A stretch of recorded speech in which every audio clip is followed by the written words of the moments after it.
প্রেমাদাসা স্টেডিয়ামে একটু আগে যা ঘটেছে, সেই ঘটনা আমাদেরকে 2007-এ ব্যাক করিয়ে নিয়ে গেছে, 19 বছর আগে নিয়ে গেছে।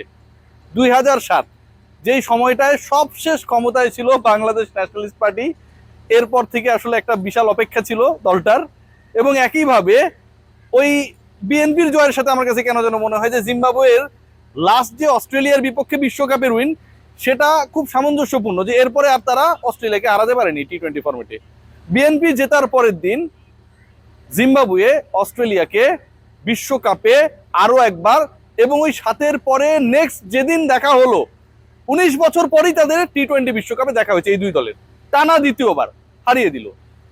আজকে যখন দর্শকরা বের হচ্ছিলেন, আমার যারা সহকর্মী রয়েছেন তারা বললেন যে একটা দারুণ সঙ্গীত তৈরি হয়েছে।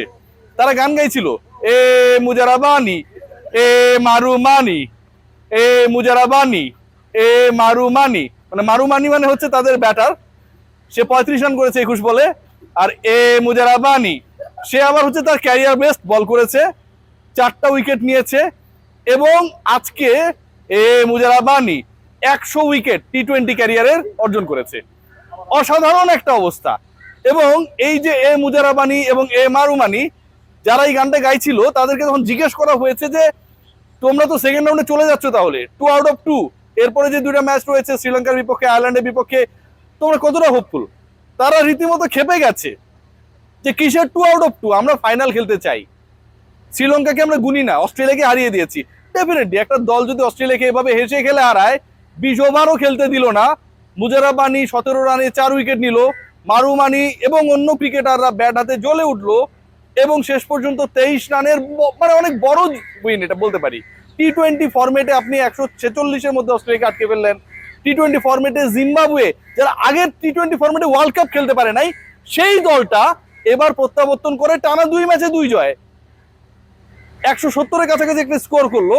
সেই দল যদি বলে যে আমি শ্রীলঙ্কাকে পাত্তা দেব না, আয়ারল্যান্ডকে গুনার আমার টাইম নাই, তাহলে ডেফিনেটলি ভাই আপনাকে এটাকে মেনে নিতে হবে। ফেসবুক দেখছিলাম গতকাল থেকেই, যেহেতু আমি স্পোর্টস কাজ করি, ফেসবুকে অস্ট্রেলিয়া জিতবে, অস্ট্রেলিয়া ভালো করবে, এরকম একটা বিশাল আলোচনা ছিল বাংলাদেশের রাজনীতির মতো। কিন্তু পরে যেটা দেখা গেল যে আসলে মাঠে নেমে অস্ট্রেলিয়া পারলো না। মাঠে নেমে জিম্বাবুয়ে অস্ট্রেলিয়াকে শুইয়ে দিল আরো একবার। কবেকার ঘটনা? 2007-এর ঘটনা।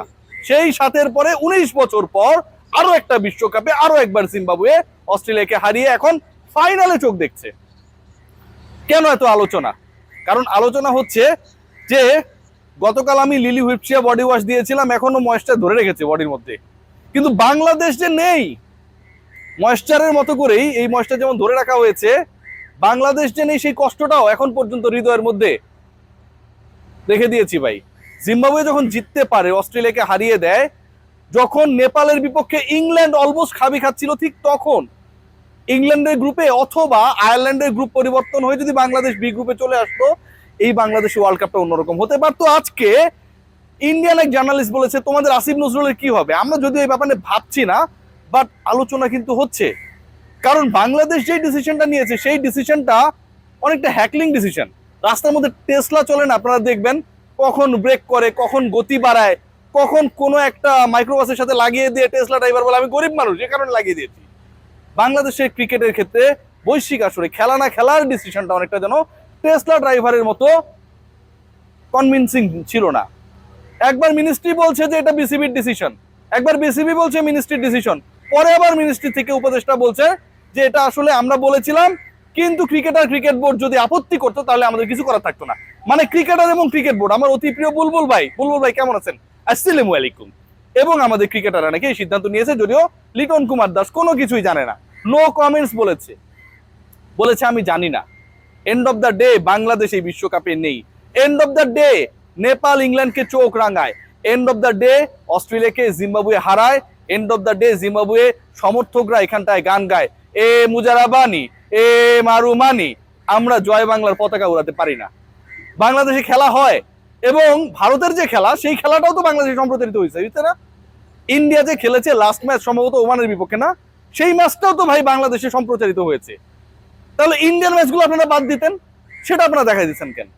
ইন্ডিয়ার খেলা আপনারা দেখবেন, ইন্ডিয়ার খেলা আপনারা সম্প্রচার করবেন, ইন্ডিয়া থেকে পেঁয়াজ আমদানি করবেন, অথচ বাংলাদেশ এই বিশ্বকাপে যারা যোগ্যতা অর্জন করে, যে জিম্বাবুয়ে গতবার যোগ্য ছিল না দেখে বিশ্বকাপ খেলতে পারেনি, সেই দলকে আপনারা খেলতে দিলেন না, সেই দলের সেই সুযোগটা আপনারা ক্রিয়েট করতে দিলেন না। আমার কাছে মনে হয় যে এটা অনেক ফ্রাস্ট্রেটিং। এবং আমিনুল ইসলাম বুলবুলের বোর্ডে সব আছে, বক্তব্য আছে, চাপাবাজি আছে, গায়ক আছে, নায়ক আছে, শুধু ক্রিকেটটা নেই। সবাই ভালো থাকবেন।